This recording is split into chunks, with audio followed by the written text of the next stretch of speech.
అందరికీ praise lord. పేతురు రాసిన 2వ పత్రిక 3వ అధ్యాయం. ప్రియులారా, ఈ 2వ పత్రిక మీకు ఇప్పుడు వ్రాయిచున్నాను. పరిశుద్ధ ప్రవక్తల చేత పూర్వమందు పలుకబడిన మాటలను ప్రభువైన రక్షకుడు మీ అపొస్తలుల ద్వారా ఇచ్చిన ఆజ్ఞను మీరు జ్ఞాపకం చేసుకొనవలనను విషయమును మీకు జ్ఞాపకం చేసి నిర్మలమైన మీ మనస్సులను రేపుచున్నాను. అంత్యదినములలో అపహాసకులు అపహసించుచు వచ్చి తమ స్వకీయ దురాశల చొప్పున నడుచుకొనుచు ఆయన రాకడను గూర్చిన వాగ్దానం ఏమాయను? పితరులు నిద్రించినది మొదలుకొని సమస్తమును సృష్టి ఆరంభమునున్నట్టే నిలిచి ఉన్నదే అని చెప్పుదురని మొదట మీరు తెలుసుకొనవలెను. ఏలయనగా పూర్వము నుండి ఆకాశం ఉండెననియు నీళ్లలో నుండి నీళ్ల వలనను సమకూర్చబడిన భూమియు దేవుని వాక్యం వలన కలిగిననియు వారు బుద్ధిపూర్వకముగా మరుతురు. ఆ నీళ్ల వలన అప్పుడున్న లోకము నీటి వరదలో మునిగి నశించెను. అయితే ఇప్పుడున్న ఆకాశమును భూమియు భక్తిహీనుల తీర్పును నాశనమును జరుగు దినము వరకు అగ్ని కొరకు నిలువ చేయబడినవై అదే వాక్యం వలన భద్రము చేయబడి ఉన్నవి. ప్రియులారా, ఒక సంగతి మర్చిపోకుడి. ఏమనగా ప్రభు దృష్టికి ఒక దినము 1000 సంవత్సరముల వలెను 1000 సంవత్సరములు ఒక దినం వలెను ఉన్నవి.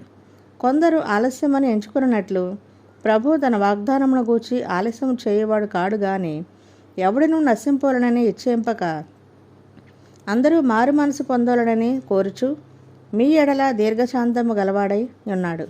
అయితే ప్రభు దినము దొంగ వచ్చినట్లు వచ్చును. ఆ దినమున ఆకాశములు మహాధ్వనితో గతించిపోవును, పంచభూతములు మిక్కటమైన వేండ్రములతో లయమైపోవును, భూమియు దాని మీదనున్న కృత్యములను కాలిపోవును.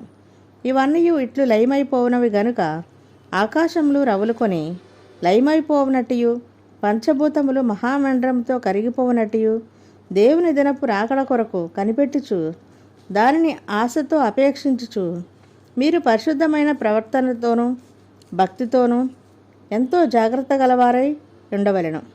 అయినను మనం ఆయన వాగ్దానమును బట్టి క్రొత్త ఆకాశముల కొరకును క్రొత్త భూమి కొరకును కనిపెట్టుచున్నాము.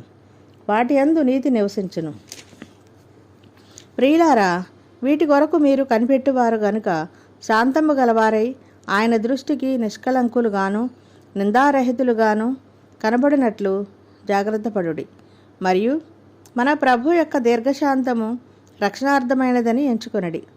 అలాగూ మన ప్రియ సహోదరుడైన పౌలు కూడా తనకు అనుగ్రహింపబడిన జ్ఞానము చొప్పున మీకు వ్రాసి ఉన్నాడు. వీటిని గూర్చి తన పత్రికలన్నిటిలోనూ బోధించుచున్నాడు. అయితే వాటిలో కొన్ని సంగతులు గ్రహించుటకు కష్టమైనవి.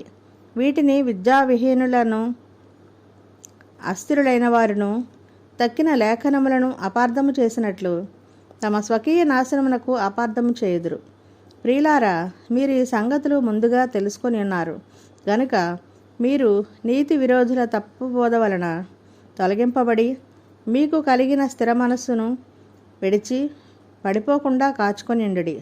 మన ప్రభువును రక్షకుడునైన యేసుక్రీస్తు అనుగ్రహించు కృపయందును జ్ఞానమందును అభివృద్ధి పొందుడి.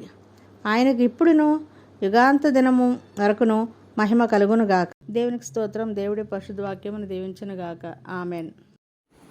ప్రైజ్ లార్డ్ అందరికీ. ఈరోజు వాక్యం విన్నారు కదా, అలాగే ఇంకొంతమంది కూడా వినిపించండి.